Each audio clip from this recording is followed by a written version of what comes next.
Hello, hello, hello. And today I have a new tutorial for you, or rather a new material for you. And this will be some sort of used slash shiny plastic that I am currently using in my newest project that I'm working on.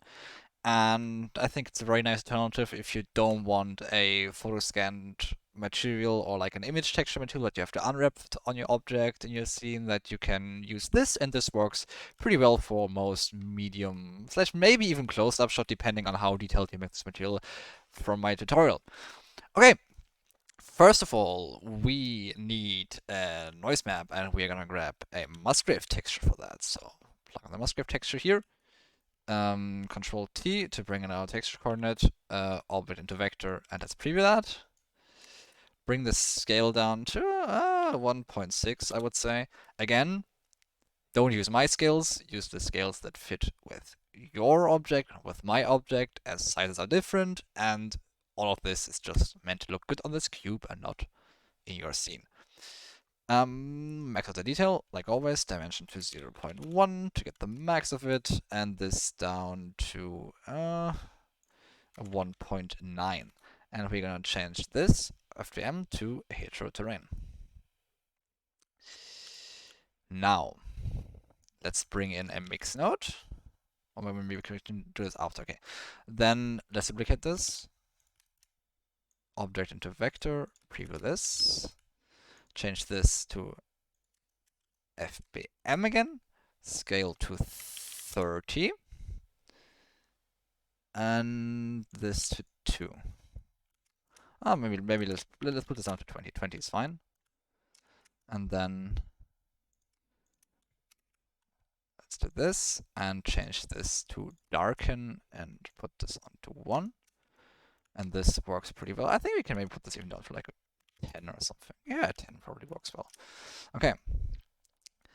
Now, this will be the first part of our roughness map. So let's bring this to here, bring in a color ramp.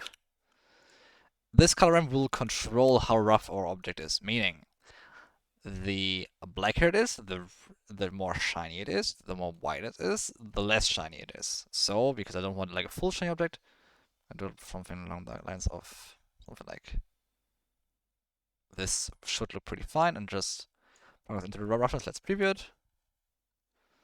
Of course, you can't really see much here because it's just a cube, but you can see how it's reflecting differently.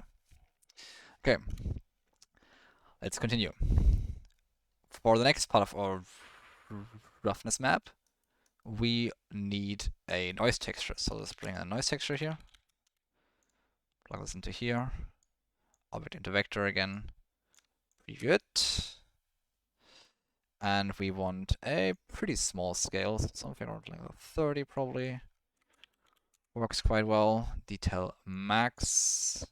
Probably a bit smaller even. Like 10. Yeah, 10 probably is fine. And let's get the distortion up to 0.4, roughness up to this 0.7. And let's bring in a color ramp here to here. And then let's bring this closer. So something along this probably right here. And then we want something that is a bit more shiny. Sorry, a bit less shiny than the one we had before. So probably something around right here. Bring this up to here. Control 0. Jip. Not mix. You want mix, and you want this to be also the factor. Let's preview this. You can see now we have those spots on there that we just created. You can again control this if you just bring this more output, you get more spots, but I think this right here is pretty good. We can even mix a bit more, so I love this. This feels pretty good. Okay, now we need the actual texture part of the object, right? Now we have our roughness map that looks pretty fine. We can preview it. We can preview it again. We have some parts that are more rough. We have some parts that are less rough. And of course, now we can get to the actual color part. So for this, we're gonna need a Musgrave texture again. So we're just gonna take this, duplicate it, bring this up to here.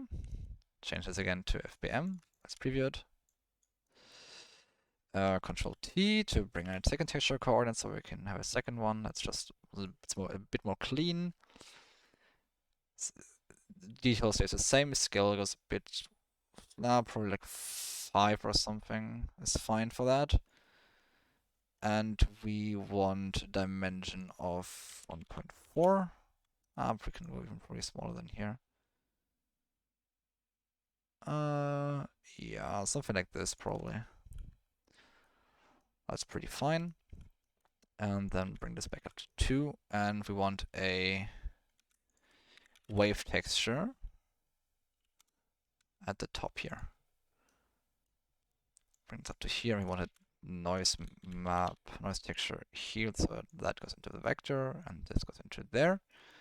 Let's preview this. This is exactly what we wanted. And let's bring up the scale down to a 1. Detail max. Roughness. I mean, we could bring the detail down to like, and then this maybe?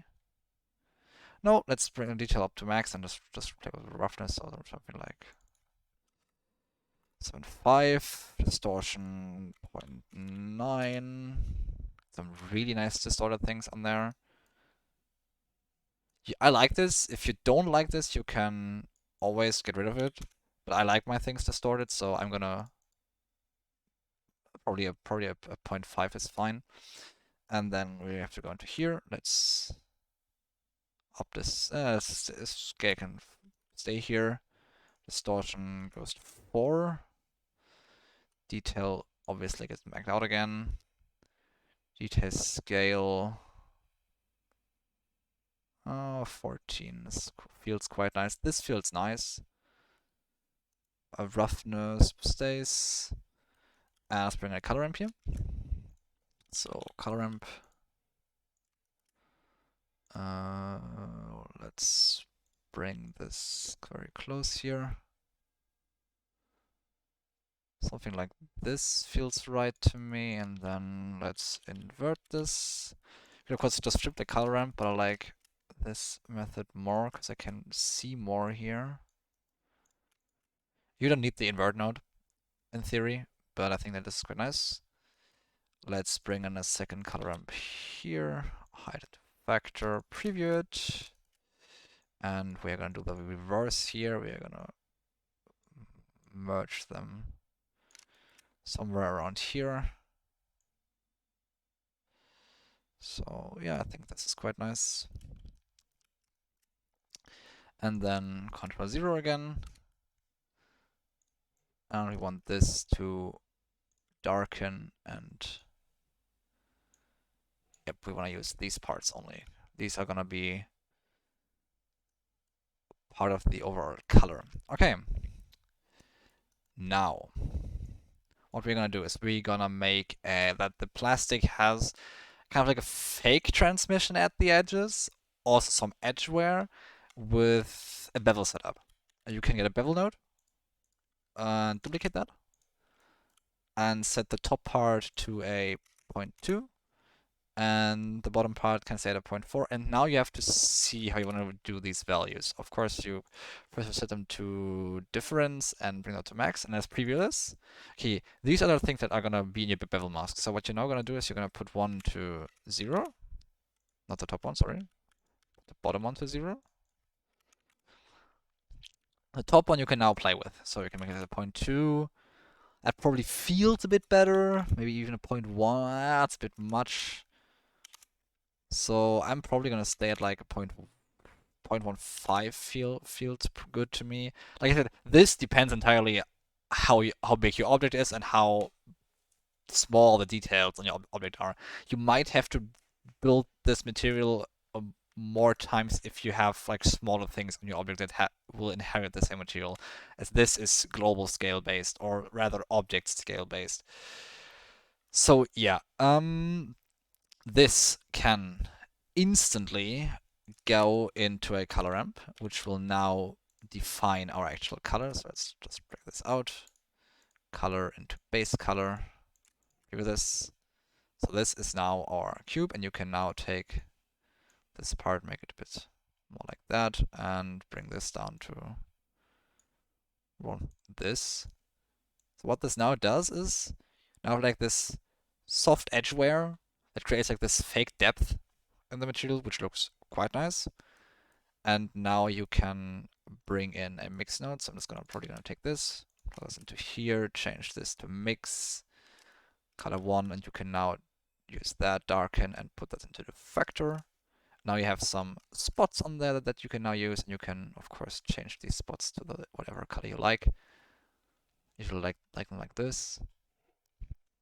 So yes, that already looks pretty nice. And now what we can do is, I'm thinking honestly, I might want these spots to be a bit smaller because these will also be used in our bump map. So we're just gonna change the scale to like a 30 probably.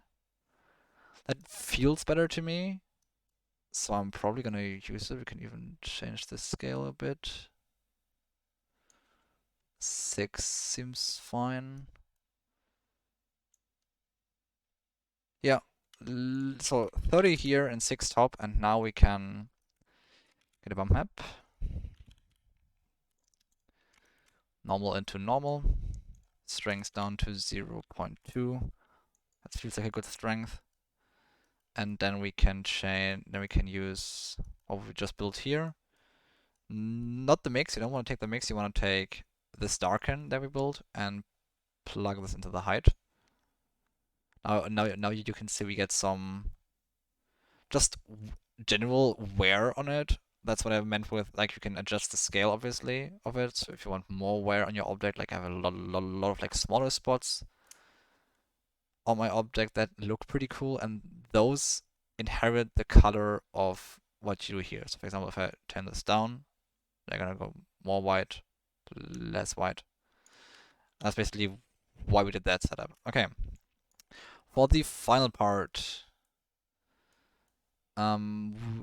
you can, of course, make this more complex to have like a more detailed roughness map or just insert an image texture here. But I think that this material works pretty great for most of the things that you will encounter, and has some nice imperfections that is not over the top, and you can use it for some sci-fi stuff, which I'm currently doing. And it's not a very complex material, but it gets the job done for some semi-realistic things. So yeah, I hope you could learn something today, and I hope I could help you guys. And see you next time.